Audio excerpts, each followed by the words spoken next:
Ngempela how many people should die KwaZulu Natal ukuze sibone ukuthi kune disaster.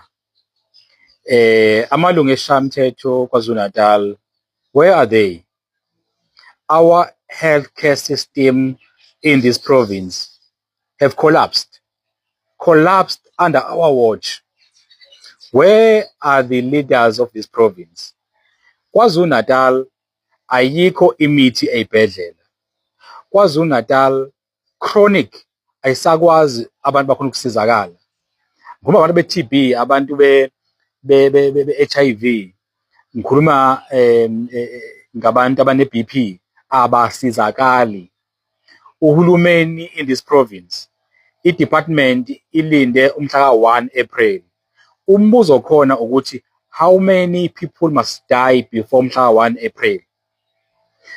Premier of this province, leadership of this province, ithule ithini isimo sinje?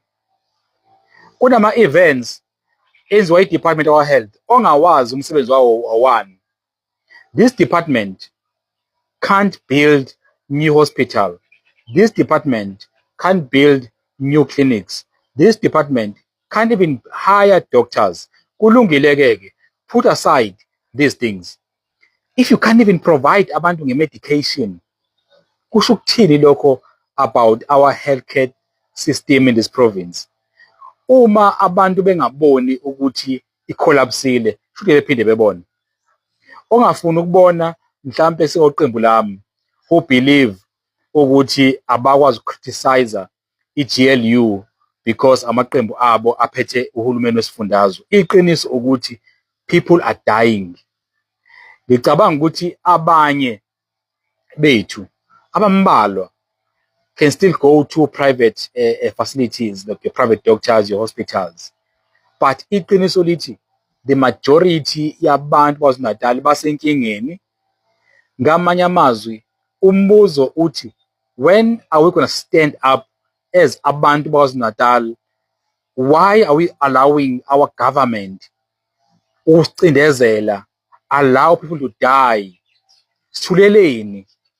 Because abantu ey'bhedlela, unfortunately, abakwazi ukukhuluma odokotela. They can't speak out about issues ababhekene nazo ey'bhedlela. Kunzima, bathwele kanzima.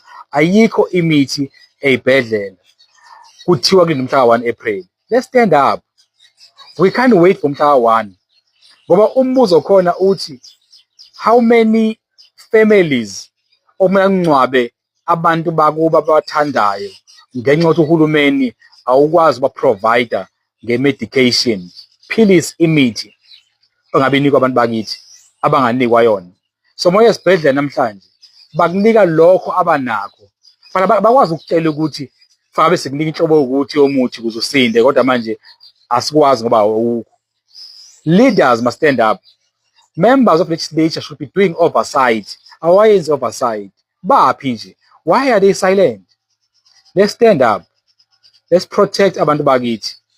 Abantu bakithi are vulnerable because our government don't even care. Don't even care. These leaders awanandaba nabantu, abanandaba. They will spend money where khona imali. When they can steal, yes, they'll make sure imali available. But njengamanje imali ayikho, kuthiwa ayikho imali. Iphi imali? This is a big question. Where is money?